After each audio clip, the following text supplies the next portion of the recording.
दोस्तों, कहानी में अब धीरे धीरे ट्विस्ट आ रहा है। प्यार में पागलपन की हदें बढ़ रही है। आपसे निवेदन है कि कहानी के सभी भाग कंप्लीट देखें। यदि आपको मजा नहीं आया फिर कहना। चलिए कहानी शुरू करते हैं।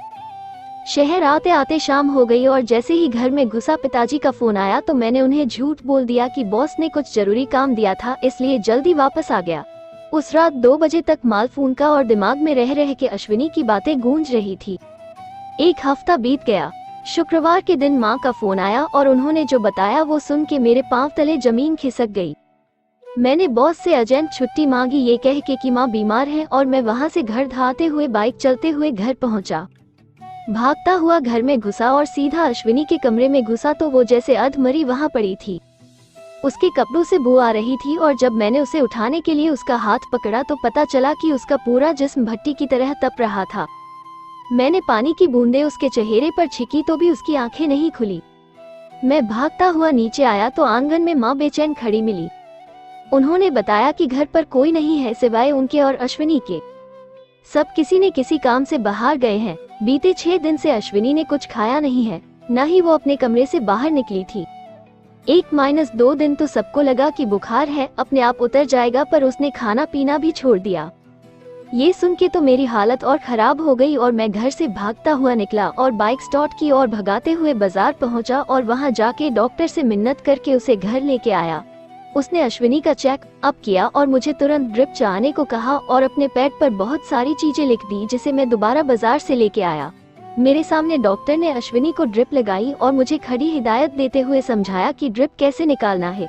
उनकी बातें सुन के तो मेरी और हालत खराब हो गई कि ये मैं कैसे करूँगा।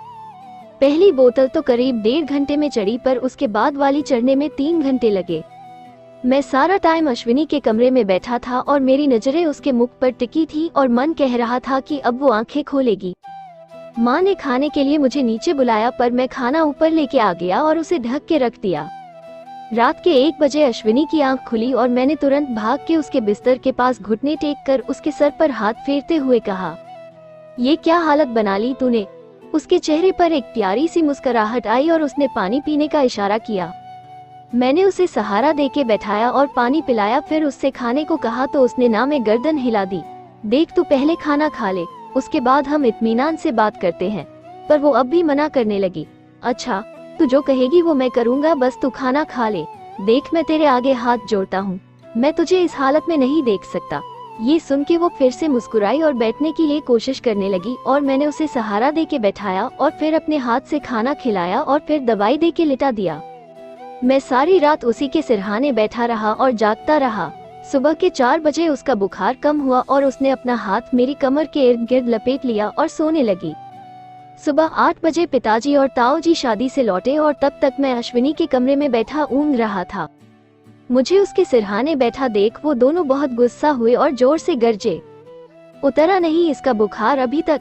ताऊ जी ने बहुत गुस्से में कहा, ऐसा हुआ क्या था इसे, 1 हफ्ते से खाना पीना बंद कर रखा है। पिताजी ने गुस्से से कहा, वो पिताजी, दरअसल पेपर आखिरी वाला अच्छा नहीं गया था, इसलिए डरी हुई है। कल मैं डॉक्टर को लेके आया था, उन्होंने दवाई दी है, जल्दी अच्छी हो जाएगी। मैंने अश्विनी का बचाव किया। थोड़ी देर बाद ताई जी और माँ भी ऊपर आ गए और मुझे अश्विनी के सिरहाने बैठे उसके सर पर हाथ फेरते हुए देख के ताई जी बोली, तूने सर पर चढ़ा रखा है इसे, अब तू अपना काम धंधा छोड़ के इसके पास बैठा है। ये नौकरी आखिर तूने की ही क्यों थी। नौकरी छूट गई तो अच्छा ही होगा, आखिर ताऊ जी भी तो यही चाहते हैं, मैंने उनके ताने का जवाब देते हुए कहा। ताई जी ने मुझे घूर के देखा और फिर नीचे जाने लगी। इधर माँ ने आके मेरे गाल पर एक चपत लगा दी और कहा, बहुत जुबान निकल आई है तेरी। इतना कह के वो भी नीचे चली गई। अश्विनी ये सब आंखें नीचे सुन रही थी। माँ के नीचे पहुँचते ही अश्विनी ने आंख खोली और कहा, अब भी सबूत चाहिए आपको। मैं उसकी बात समझ नहीं पाया, मैं कुछ समझा नहीं।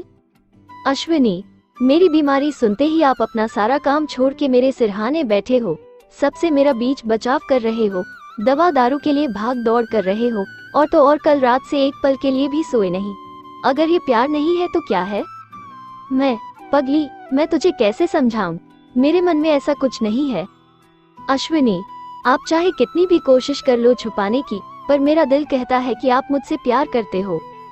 मैं, अच्छा चल, एक पल को मैं ये मान भी लूं कि मैं तुझसे प्यार करता हूँ, पर आगे क्या। अश्विनी, शादी, उसकी आंखें चमक उठी थी। मैं, इतना आसान नहीं है पागल, ये दुनिया, ये समाज, ये नहीं हो सकता, ये नहीं हो सकता। ये कहता हुए मेरी आंखें भीग आई थी और मैंने अपना सर झुका लिया। अश्विनी, कुछ भी नामुमकिन नहीं है। हम घर से भाग जाएंगे, किसी नई जगह अपना संसार बनाएंगे, उसने मेरे सर को उठाते हुए आशावादी होते हुए कहा। मैं, नहीं, तू समझ नहीं रही। ये सब लोग हम दोनों को मौत के घाट उतार देंगे। मैं अपनी चिंता तो नहीं करता, पर तू प्लीज मेरी बात मान और ये भूत अपने सर से उतार दे। मैंने हाथ जोड़ते हुए कहा, पर मेरी बात उस पर रत्ती भर भी असर नहीं दिखा रही थी। अश्विनी, ऐसा कुछ नहीं होगा, आप विश्वास करो मुझ पर, कोई भी हमें नहीं ढूंढ पाएगा। मैं, ये नामुमकिन है। तेरी माँ को इन्होंने 6 दिन में ढूंढ निकाला था, और तब ना तो मोबाइल फोन थे ना ही इंटरनेट। आज के जमाने में मोबाइल, इंटरनेट, GPS सब कुछ है। इन्हें हमें ढूंढने में ज्यादा समय नहीं लगेगा। अश्विनी, बस एक मौका मुझे दे दो कि मैं आपके मन में मेरे लिए प्यार पैदा कर सकूं। वादा करती हूँ कि अगर मैं नाकामयाब हुई तो फिर कभी आपको दोबारा नहीं कहूंगी कि मैं आपसे प्यार करती हूँ, और वही करूंगी जो आप कहोगे। मैं, ठीक है, पर अगर मेरे मन में तुम्हारे लिए प्यार पैदा नहीं हुआ तो तुम्हें मुझे भूलना होगा और समय आने पर एक अच्छे से लड़के से शादी करनी होगी। अश्विनी, मंजूर है, पर मेरी भी एक शर्त है, आप मुझसे झूठ नहीं बोलोगे। मैं, कैसा झूठ? अश्विनी, वो समय आने पर आपको पता चल जाएगा, पर अभी आपको मेरे सर पर हाथ रख के कसम खानी होगी। मैं कसम खाता हूँ कि मैं कभी भी तुमसे झूठ नहीं कहूँगा। अब तो आराम कर, मैं थोड़ा नहा लेता हूँ।